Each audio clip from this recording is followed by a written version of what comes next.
teman-teman, selamat datang kembali di YouTube channel gue Cerita Ola.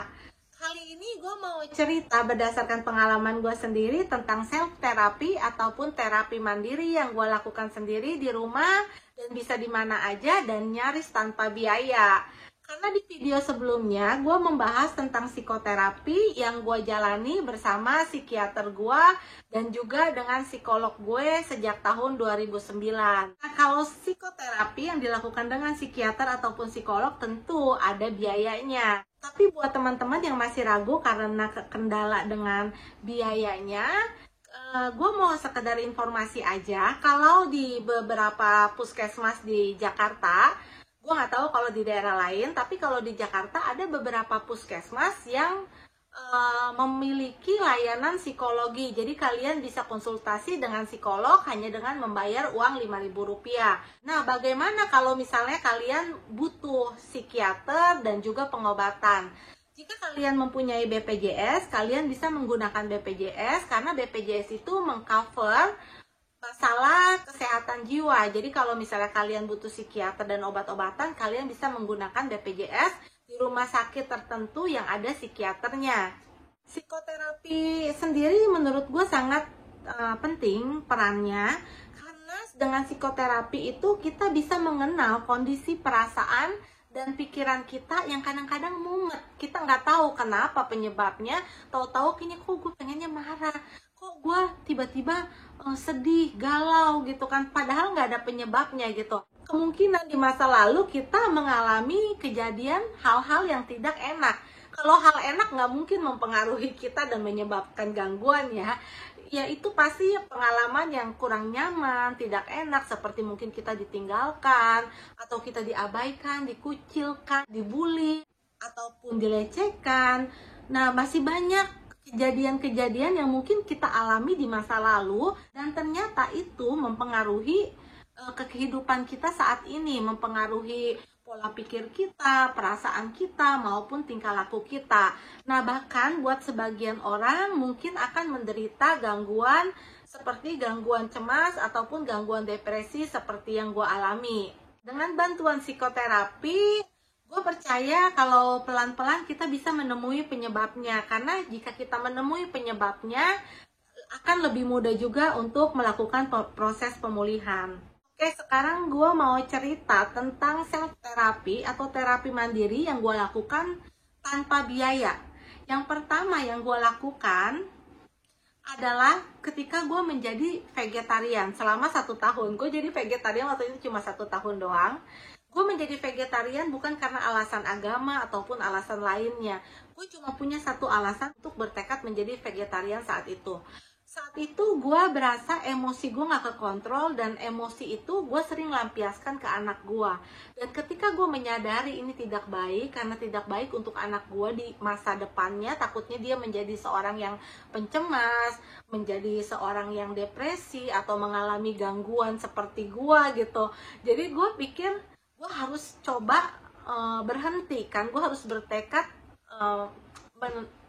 mengontrol emosi gue. Akhirnya gue memutuskan untuk menjadi vegetarian saat itu dengan pikiran seperti ini. Kalau gue nggak mau makan hewan, makan daging yang awalnya pasti daging itu kan awalnya makhluk hidup ya, terus dibunuh dan kita makan. Gue berpikir kalau gue nggak mau makan daging yang dulunya bernyawa, kenapa gue harus menyakiti anak gue? Gue berpikir seperti itu. Jadi setiap gue mau marah sama anak gue, padahal karena hal-hal yang gak penting aja gitu. Nah, gue langsung berpikir, gue kan vegetarian, gue gak makan daging, gue tidak membunuh hewan.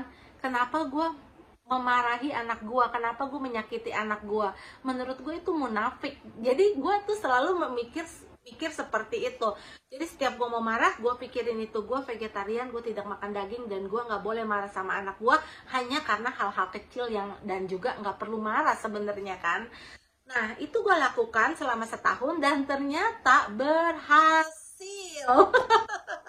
Ya itu berhasil, dan ternyata menjadi seorang vegetarian pun pelan-pelan cara berpikir kita juga berubah, dan itu akhirnya menuntun gua untuk melakukan terapi-terapi lainnya.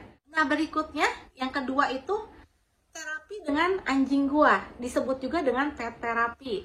Nah, gua waktu itu di tahun 2015 gua mengadopsi anjing pertama gua, Joy. Nah, saat itu gua sedang mengalami episode depresi terparah di tahun 2015. Dan waktu itu gue mengadopsi anjing gue. Nah, saat gue mengalami episode depresi itu, gue mengalami gue itu tidak layak hidup, tidak patut dicintai, tidak berharga. Tapi gue nggak sengaja, gue mengadopsi anjing di shelter, waktu itu di Pejaten Shelter. Dan ternyata si Joy ini anjing gue, tiap hari begitu gue pulang, dia selalu menyambut gue dengan bahagia. Terus kayaknya kelihatannya mukanya tulus banget. Terus dia kayaknya happy banget ngelihat gue kan. Dan dari situ gue ngerasa bahwa gue masih layak untuk dicintai, walau cinta yang datang itu datangnya dari seekor anjing. Dan gue merasakan cinta tanpa syarat yang diberikan oleh anjing. Nah, jika kalian kalau misalnya nggak boleh melihara anjing, atau kalian nggak punya anjing, kalian juga bisa mengadopsi kucing. Atau kalian yang suka ikan dan suka akuarium, sebenarnya akuarium yang menenangkan itu bisa juga menjadi terapi kalau menurut gua. Nah, yang kedua yang gua lakukan adalah dengan bercocok tanam. Tanaman hias, nggak usah mahal-mahal mungkin ya, yang penting adem aja dilihat di mata kan. Gua nanam tanaman, gua nanam bunga, walaupun bunganya sih mati mulu kan, tapi kalau sayur ada yang numbuh. Nah, dan gue merawat tanaman, dan itu termasuk self terapi. Kayaknya banyak sekali orang yang ngeklaim kalau mereka itu merasa tenang ketika mereka berkebun, dan itu memang benar.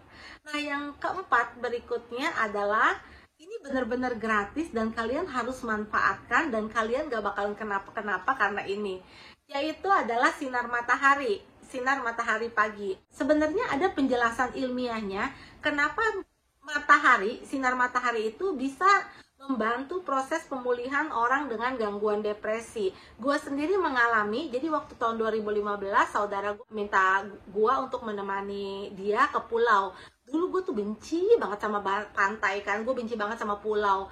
Tapi karena saudara gue meminta tolong untuk ditemenin, akhirnya gue pergilah ke satu pulau di deket-deket Jakarta sini.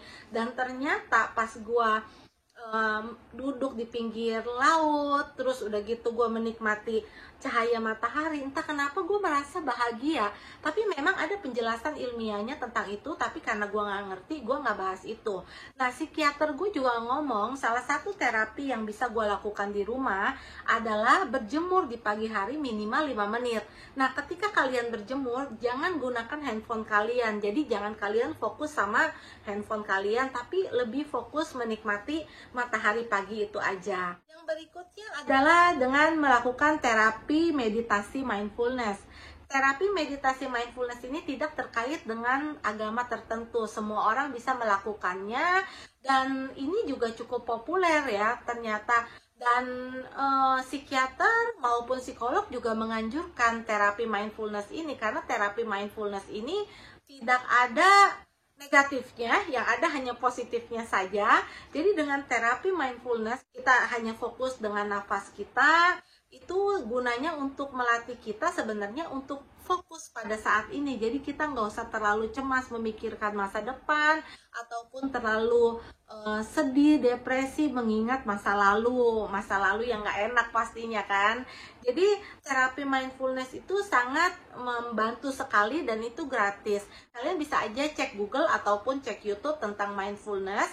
Itu banyak sekali yang menulis ataupun juga mempraktekkan dan menguploadnya di YouTube. Dan kalian juga bisa cari bagaimana terapi mindfulness bisa memulihkan orang dengan gangguan depresi maupun dengan gangguan cemas. Terus berikutnya juga gue melakukan self therapy dengan tidak ngapa-ngapain. Ya kadang gue diem aja di rumah, itu disebut juga me time ya. Misalnya kita tuh lagi pengen di rumah, kayaknya di luar kok berisik, bising gitu kan. Aduh, gue senengnya di rumah, ternyata kita nyaman gitu kan. Itu termasuk self therapy. Kita tiduran, kita selimutan, itu pun termasuk self care ya. Kita ya merawat diri kita dengan seperti itu. Nah, bisa juga kalian melakukan self care dengan yang kalian sedang inginkan. Misalnya kalian nggak usah perlu yang mahal kok. Misalnya kayak kemarin tuh gue lagi ngiler banget sama cumi asin. Terus gue makan aja nasi sama cumi asin. Aduh, kayaknya enak banget kan. Nah, itu juga termasuk self care kalau menurut psikiater gue. Sebenarnya masih banyak self therapy yang gue lakukan, tapi mungkin ini yang terakhir. Gue kemarin itu ke psikiater gue, dan gue tanpa gue sadar ternyata gue itu setiap ke psikiater gue selalu pakai sweater lengan panjang. Gue bilang sama psikiater gue, dok, saya nggak tahu ya kenapa setiap saya kesini kebetulan saya pakai bajunya sama terus, sweater ini terus. Karena saya sebelum ke rumah sakit, saya membayangkan rumah sakit kan dingin, jadi saya pakaiin sweater aja biar anget. Terus saya juga ngerasa ya kalau pakai sweater gini, walaupun saya pergi sendiri gitu, jadi saya ngerasa kayak nyaman, kayak ada yang melindungi. Dan ternyata psikiater gue bilang kalau itu termasuk self care. Jadi kayak berasa kita dilindungi gitu kan, merasa aman, merasa nyaman. Itu termasuk self care, dan itu termasuk self therapy yang bisa kalian lakukan sendiri. Oke teman-teman, kali ini gue cerita cuma segitu aja self therapy yang gue lakukan sendiri. Sebenarnya masih banyak, cuma gue pikir kalau terlalu lama kalian bakalan bosen ngedengarnya.